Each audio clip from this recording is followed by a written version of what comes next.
Sir இது படம் வந்து முழுக்க முழுக்க அரசியல் படம், காமெடி படம். எனக்கு வந்து அரசியல் நல்லாவே தெரியும். நான் வந்து 15 வயசுலேருந்து அரசியல் பண்ணிட்டு இருக்கேன். எங்கள் அப்பா பக்கா காங்கிரஸ்காரவர்.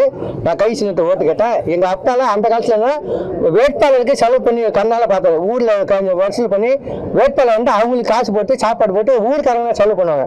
எங்கள் அப்பாலாம் கொச்சி கொடியெல்லாம் கை சின்னம் வாங்கிட்டு வர்றாரு. அப்படி நான் வளர்ந்தவன். எல்லா வயசும் ஓட்டு கேட்டிருக்கேன். இப்போ கூட கும்பகோணத்தில் தமிழ் மாநகர் ஜிகே வாசனுக்கு ஓட்டு கேட்டேன். நாங்கள் நைட் அண்ட் பகலாம் நல்லா ஓட்டு கேட்டோம். சின்ன சின்ன பசங்களாம் வேணானுங்க, பிஷுன்னானுங்க. தம்பி வேற எனக்கு அண்ணே நாங்கள் தானே சிஎம். அந்த சின்ன பசங்க கான்ஃபிடண்டாக சொன்னாங்க. சார் நாங்கள் நம்பல சார்.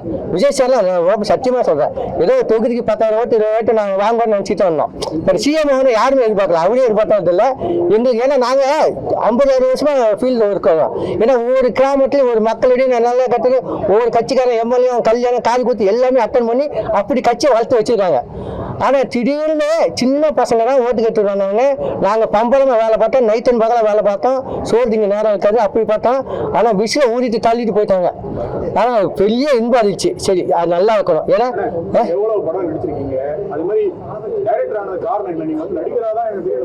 ஆமா. ஆனா இது என்னன்னா நான் இந்த கதை வந்து நான் மேக்சிமம் எலெக்ஷன் ஓட்டு கேட்பேன்.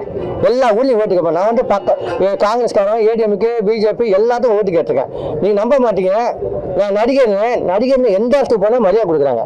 ட்ரெயினில் போனாலும் கோயிலில் போனாலும் நம்ப மாட்டேங்க. கே நேரு, திருச்சி கே நேரு ஐயா எங்கள் ஊரில் கமிஷனர் எங்கள் அப்பாவோட ஃப்ரெண்டு, அவர் என்னை கூட்டு போவார். நடிகர் வந்துட்டாருன்னா நல்லா கவனிப்பாருங்க.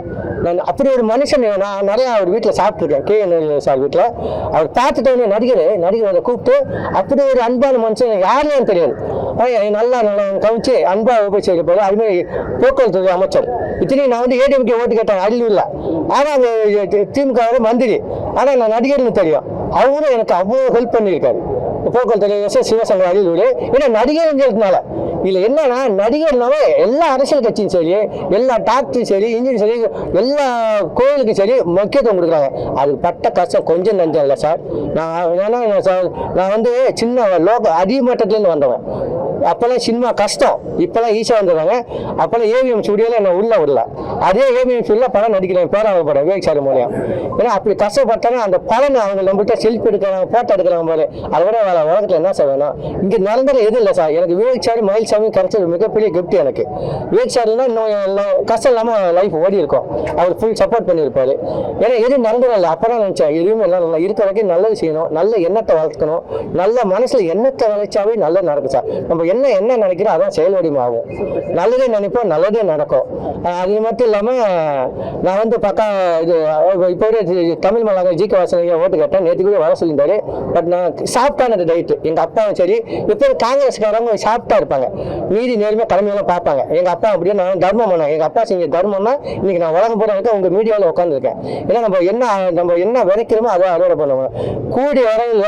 ஏன்னா இப்போலாம் கலிகாலம். நீ என்ன நல்லதே விதைக்கணும், நல்லது செய்யணும், பிள்ளைங்களை படிக்க வைக்கலாம் பேசல, நல்ல ஆரோக்கியமாக வளர்க்கணும். இந்த கதை என்னன்னா மக்கள் பண்ற சின்ன தப்புகள், எந்த அரசியலையும் தப்பு சொல்ல மாட்டோம். மக்கள் பண்ற லூட்டி அவங்க அறியாம ஃபுல்லா காமெடியா பண்ணியிருக்கோம். ஏன்னா நம்ம தமிழ்நாட்டு மக்கள் தான் கொடுத்து வச்சவங்க. நம்ம மக்களுக்காக எவ்வளவு பேர் சேவை செய்யறாங்க தெரியுமா? எம்எல்ஏலேருந்து, எம்பிலேருந்து, மந்திரிலேருந்து, சிஎம்லேருந்து, பிஎம்லேருந்து மக்கள் தேவை எல்லாம் பூர்த்தி பண்ணிட்டே இருக்காங்க. ஒவ்வொரு மந்திரி ஒவ்வொரு ஆட்சி வரும்போது அவங்க செய்யறாங்க, மக்கள் சேவை செய்யறாங்க. அது நம்ம குறை சொல்லவே முடியாது. மக்கள் இன்னும் எதிர்பார்க்கறாங்க பெருசா. ஏன்னா நம்ம வேலையே பார்க்காம 100 நாள் வேலைன்னு ஒன்று இருந்து சார். அந்த வேலை வந்து என்ன பண்ணணும் தெரியுமா? ஊர்ல ஒரு வேலை நடக்கக்கூடாது, விவசாயத்துக்கு ஆள் கிடைக்கக்கூடாது, எல்லாம் படுத்துக்குதுங்க. களை எடுக்க ஆள் கிடைக்காது, பில்லு பிடுங்க ஆள் கிடைக்காது. அப்படி இருக்கு. ஏன்னா மக்கள் சோம்பேறியா ஆக்கிட்டாங்க. ஒரு சில திட்டங்களும் அப்படி இருக்கு. அது மக்களை செய்யற திட்டமோ அது என்ன தெரியல. சரி, அது நம்ம அரசியல் வேண்டாம், எல்லாம் நல்லா இருக்கணும் சார். ஒன்று மட்டும் தெரிஞ்சுக்க, இது வாழ்க்கை நிரந்தரம், வாழ்க்கை ஒரு போராட்டம். சந்தோஷமா இருக்கணும் சார். மனசார யாரையும் சிரிக்க வைக்கணும். நான் என்னோட கேரக்டர் தான். உங்களை முடிஞ்சா நான் சிரிக்க வைக்கணும், இல்லை அமைதியாக இருக்கணும். மனசாரையும் திட்டக்கூடாது. ஏன்னா திட்டின கூட அதே பாவம்.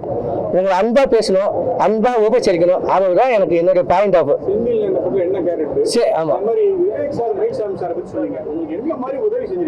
அதாவது விவேக் சார் மயில்சாமி அப்படி மயில்சாமினா நான் கூட இருக்கேன்.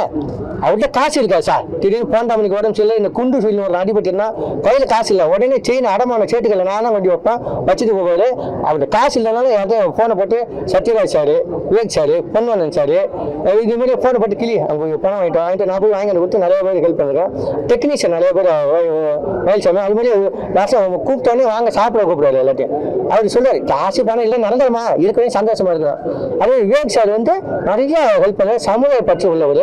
சமுதாயத்தில் எல்லாம் படிக்கணும், எல்லாம் வேலைக்கு போகணும், அன்பா இருக்கணும், அப்படி அவரும் நிறைய ஹெல்ப் பண்ணியிருக்காரு. ஏன்னா 2 பேரும் எனக்கு 2 கண்கள். எனக்கு கையில் காசு இருக்கா சார், இவங்கள்ட்ட வந்துட்டனா போதும் நல்ல சாப்பாடு. எனக்கு விவேக் சார் வந்து ஆஃபீஸில் ஃப்ரீயாக ரூமே கொடுத்துட்டாரு. அது யாருமே கொடுக்க மாட்டார். இல்லை இது ஆஃபீஸ் மாதிரி எப்போதான் போகும்போது அது மாதிரி சான்ஸ் அவரே சொல்லிடுவார். அதே மயில் சாமின்னு சரி ஃபங்க்ஷனு எல்லாம் போது 2 பேருமே எனக்கு ஃபுல் சப்போர்ட் ஆனாங்க. எனக்கு மட்டும் இல்லை நிறைய பேருக்கு இருந்தாங்க. அது பெரிய இழப்பு தான். ஏன்னா 2 Vadivel sir Vivek sir 2 comedy track. இந்த பக்கம் ஒரு 10 பேர், இந்த பக்கம் 10 பேர் நல்லா காமெடியாக ஓடி இருந்துச்சு. இப்போ கொஞ்சம் எல்லாம் போராடிட்டு இருக்கோம். வாழ்க்கையை போராட்டம் தானே. நீங்கள் பார்க்காத சினிமா இல்லை, நீங்கள் பார்க்காத நடிகர் கிடையாது. நீங்கள் உங்கள் கண்ணு முன்னாடி வாழ்ந்தவங்க 1000 கோடி கெட்டவங்க 1000 கோடி இருப்போம். இருந்தாலும் வாழ்க்கையை சூஸ் பண்ணி இருக்கிற வரைக்கும் நல்லா சந்தோஷமா இருப்போம் சார். நம்ம யாரையும் கெடுக்காம யாருக்கும் கெல்ல பண்ணுவோம். வாழ்றதே பெரிய போராட்டமா இருக்கும் சார். அந்த கட்சியில் நான் உறுப்பினராகவும் இருக்கேன், அதுதான் சொல்லிக்கிறேன். பட் வந்து என்னன்னா விஜய் சார் வந்து ஸ்டார்டிங்லேருந்து வந்து பார்த்தீங்கன்னா நான் வந்து தேவாவில் இருந்து அசிஸ்டண்டாக இருந்து அப்புறம் அவர் தான் என்ன மாஸ்டர் ஆகினார், பிரியமுடன் மாஸ்டர் ஆகினார். அப்புறம் நிறைய படம் பண்ணியிருக்கேன். அவர் தான் கேட்டீங்க, என்ன சொன்னீங்க, என்ன கேட்டீங்க? ஆமாம் சார், அவர்கிட்ட நல்ல ஆட்சி எதிர்பார்க்குறேன் சார். அவர் நல்ல ஆட்சி கொடுப்பாரு, அதில் ரொம்ப கான்ஃபிடென்ஸாக இருக்கும். என்னன்னா ஒரு சின்ன சின்ன விஷயத்துலையும் வந்து ஸ்டார்டிங்லேருந்து அந்த எலெக்ஷன் இதுலேருந்தே பார்த்தீங்கன்னா எல்லாமே கரெக்டாக போயிட்டு இருக்குது. நல்ல ஆட்சியை எதிர்பார்க்கலாம், கண்டிப்பாக எதிர்பார்க்கலாம் அவர்கிட்ட வேறு எந்த குறையுமே இருக்காது. ஏன்னா அவர்கிட்ட வந்து நான் ஒரு இன்டர்வியூவில் கூட சொல்லியிருந்தேன். நான் அவர் கூட நீங்கள் உட்காந்து சாப்பிட்டு பார்த்தீங்கன்னா தெரியும், அவர் சாப்பிட்றது இவ்வளோ சாப்பிடுவார். நம்மளுக்கே வெக்கமாக இருக்கா அவர் கூட சாப்பிட்றதுக்கு. ஏன்னா நானும் மயில் சாப்பிட்டா நல்லா சாப்பிடுவோம். அவர் கூட வந்து இவ்வளோ தான். அதனால் அவர்கிட்ட வந்து வேறு எதுவுமே நெகட்டிவாக யோசிக்க வேண்டியதே இல்லை. நல்லபடியாக அவர் வந்து ஆட்சி பண்ணுவார், சூப்பராக பண்ணுவார். பட்டிமன்ற பேச்சாளர் சாலமன் பாப்பையா சார் இருக்காங்க. அவங்க ஒரு கேள்வி எழுப்புறாங்க, விஜயோட ஆட்சி 60 நாள் ஆட்சி எப்படி இருக்கு, நீங்க எப்படி பாக்குறீங்கன்னு கேட்டதுக்கு இது வரைக்கும் ஆட்சி சரியில்லை, இனிமே பார்க்கலாம் அப்படின்னு மாதிரி இப்போ வச்சு பேசுறாரு. நீங்க எப்படி பாக்குறீங்க? இல்லை, நான் அது அவர் சொன்னதை பார்த்தேன் சார். இப்போ சாலமன் பாப்பையா மாதிரி ஒரு பெரிய ஒரு பேராசிரியர்லாம் வந்துட்டு 60 நாள்லேயே ஜட்ஜ்மெண்ட் பண்ணுறாருன்னா அப்போ இவ்வளோ நாள் அவர் பேராசிரியராக இருக்காரு. எப்படி ஒரு 60 நாளில் எப்படி ஒரு ஆட்சியை வந்து அவர் வந்து அதை வந்து டிசைட் பண்ணி சொல்லுவார் அவர்? இல்லை, இன்னும் இருக்குது, டைம் இருக்குது. வந்த உடனே அது எல்லாமே பண்ணணும் அப்படின்னா முடியாது. மக்களும் நம்ம நிறைய சப்போர்ட் பண்ணணும். அவருக்கு நிறைய நல்ல விஷயம் பண்ணிட்டு தான் இருக்காரு. ஒரு நாள் கரெக்டான விஷயம் தான் போயிட்டு இருக்குது. குறை சொல்றவங்க சொல்லிட்டு தான் இருப்பாங்க. இல்லை சார், இதுதான் போட்டு வாங்கிட்டு மாசம் நீங்க எப்படி வேணாலும் நினைச்சுக்கோ. எனக்கு என்ன போறதோ இல்லையா, நான் அவர் மேல ஒரு நல்ல மரியாதை வச்சிருந்தேன். அவரோட பட்டிமன்றத்தில் நான் நிறைய பார்த்துருக்கேன். ஆனா வந்து அவரு இவ்வளவு சீக்கிரத்தில் அவர் கால்குலேஷன் பண்றாருல, அந்த கால்குலேஷன் தப்புன்றாங்க. சார் வந்து கட்சி கொடியை வந்து ஆரம்பிச்சிட்டாரு. எப்போ கட்சி ஆரம்பிச்சிருப்பாரு? ஏதாவது சொல்லி நான் இதெல்லாம் அவரு முடிவு பண்ணும்பா.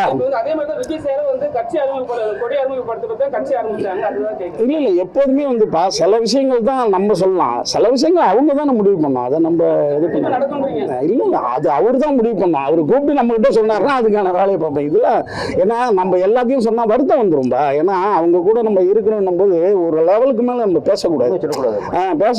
ஏன்னா இல்லை, ஒரு நீண்ட பயணம், பெரியவர்கள்ட்ட நீண்ட பயணம் பண்றதுடைய நெருக்கடியே என்னன்னா எதுக்கு அவங்க கோச்சுக்குவாங்க, எதுக்கு நம்மளை அப்ரிஷியேட் பண்ணுவாங்கன்னு நம்மளுக்கு தெரியாது. அது ரொம்ப, அதாவது இது ஒரு கத்தி மேல நடக்கிற கதை. 2 பக்கம் கூறுள்ள கத்தி கூட பழகிட்டு இருக்கிற கதை. அது வந்து உங்களுக்கும் தெரியும், இருந்தாலும் நீங்க போட்டு பார்ப்பீங்க.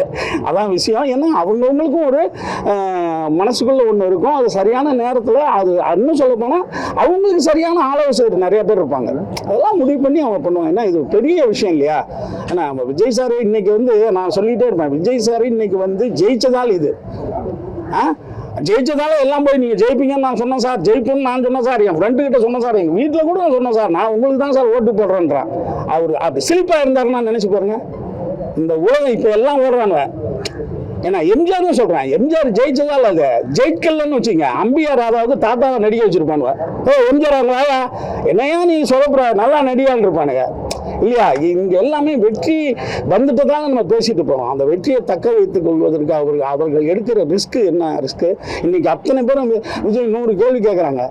அவர் அந்த அந்த ரிஸ்க்கு தான் அந்த விஷயம். அந்த ரிஸ்க்கை எவன் பாராட்டுறான்? ஏன்னா அந்த இடத்துக்கு போனோம் எவனுமே அந்த கேள்வி கேட்க மாட்டான். கீழே இருக்கிறவன் தான் கேள்வி கேட்டுக்கிட்டே இருக்கான். அந்த இடத்துல இருக்கிறவன் அப்படி துணிஞ்ச முடிவெடுத்தவன் எவனாவது ஒரு கேள்வி கேட்டிருக்கானா? இங்கெல்லாம் சாதாரண மக்கள், சாதாரண பெரிய மனிதர்கள் பார்த்து கேள்வி கேட்குற அளவுக்கு நம்மளுடைய ஜனநாயகம் இருக்கிறதால இந்த அநியாயம் நடக்குது. ஏன்னா ஒரு எந்த பொறுப்பும் இல்லாமல் இங்கே வந்து கேள்விகளை தூக்கி அடிக்கிறாங்க. ஒரு பெரிய மனுஷன் அந்த இடத்த காப்பாற்றிக்கிறது எவ்வளோ பெரிய கஷ்டமாக இருக்குது. ஒரு குடும்பம் நடத்துறது, ஒரு ஆஃபீஸ் நடத்துறது கஷ்டமாக இருக்குங்க. ஒரு அரசியல் கட்சி நடத்துறது சாதாரண விஷயமா? நன்றி, வணக்கம். அனைவருக்கும் வணக்கம். இந்த படம் வாழ்க்கையாக போராட்டன்ற படம் வந்து ரொம்ப எளிமையாக எடுத்த படம் இது. ரெண்டாவது வந்து தமிழ்நாட்டில் உள்ள எல்லா பத்திரிகையாளர்களும் நம்மளுடைய மாண்புமிகு முதலமைச்சர் விஜய் அவர்களை தமிழ்நாட்டு முதலமைச்சர் ஆக்கிறதுக்கு நீங்கள் ஒரு முக்கியமான காரணமாக இருந்திருக்கீங்க. அதே போல் இந்த பத்திரிகை துறை நண்பர்கள் எல்லாரும் நம்ம படத்தை வந்து நல்லா விளம்பரப்படுத்தணும். மேலும் இந்த படம் வந்து மக்களுக்கான படம். மக்கள் இந்த படத்தை பார்த்து நல்ல முறையில் அவருடைய வாழ்க்கை தரத்தை மாற்றிக்கொள்ள வேண்டும் விரும்புகிறேன். நன்றி. அவ்வளோதான். ஒரு யூடியூப்புக்குள்ள மக்கள் உள்ளே போகணும்னா ஹெட்டிங்கில் யார் தலை இருக்குது அப்படின்னு தான் பார்த்து தான் உள்ளே போவாங்க.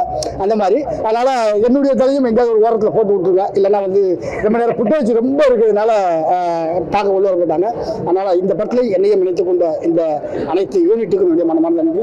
ஏன்னா நம்ம மேனேஜர் கார்த்திக் சார் ஒரு படத்தோட நான் இப்போ 2 படம் நடிச்சிட்டு இருக்கேன். அதனால் எல்லாமே சக யூனிட்டாக ஒர்க் பண்ணுறோம். இந்த படம் மாபெரும் வெற்றியிலே அப்படி மனமார்ந்த வாழ்த்துக்கள்.